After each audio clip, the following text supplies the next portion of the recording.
ఇక కుక్కల బారి నుండి తమ ప్రాణాలు కాపాడాలంటూ పోలీస్ స్టేషన్ మెట్లెక్కారు చిన్నారులు. కుత్బుల్లాపూర్ నియోజకవర్గం కొంపెల్లిలోని పలు కాలనీల్లో కుక్కలు స్వైర విహారం చేస్తూ దొరికిన వాళ్ళని వేటాడుతున్నాయి. ఎన్నిసార్లు అధికారులకు విన్నవించుకున్న ఫలితం లేకుండా పోయిందని కొంపెల్లి మున్సిపల్ కమిషనర్ చైర్మన్లపై చర్యలు తీసుకోవాలని పేట్ బషీర్బాద్ పోలీస్ స్టేషన్లో ఫిర్యాదు చేశారు. పలు కాలనీలకు చెందిన చిన్నారులు ఇంతమంది పిల్లలు ఒక్కసారిగా పోలీస్ స్టేషన్కు రావడం చూసి అధికారుల తీరుపై పలువురు ఆగ్రహం వ్యక్తం చేస్తున్నారు. కాలనీలో ప్రజలు బయటికి రానంతగా కుక్కలు విచ్చలవిడిగా తిరుగుతున్నాయని, వాటి బారి నుండి తమకు రక్షణ కల్పించాలని ఎన్నోసార్లు మున్సిపల్ అధికారులకు తెలిపినా కనీస జాగ్రత్తలు తీసుకోకుండా అలసత్వం వహిస్తున్నారని ఆవేదన వ్యక్తం చేశారు చిన్నారులు. ఇలాంటి అధికారులపై చర్యలు తీసుకోవాలని, అలాగే సీఎం రేవంత్ రెడ్డి అంకులంటూ, కమిషనర్ అంకులంటూ, స్థానిక ఎమ్మెల్యే వివేక్ అంకులంటూ చిన్నారులు తమ ప్రాణాలకు రక్షణ కల్పించాలని ఫ్లక్కర్లు ప్రదర్శించారు.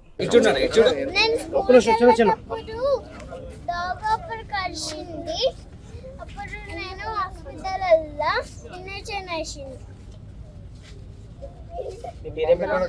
మా మమ్మీని కూడా కరిచింది.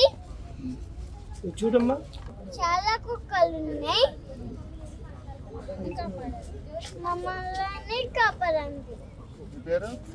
తన్విహ. ఇప్పుడు ఎక్కడికి వచ్చారు?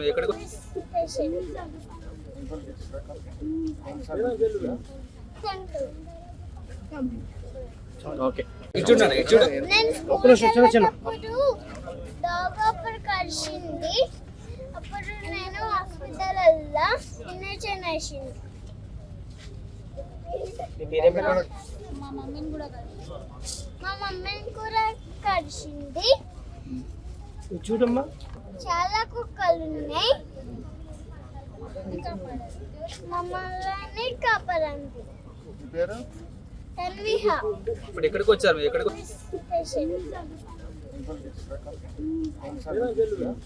సెంటర్. ఓకే.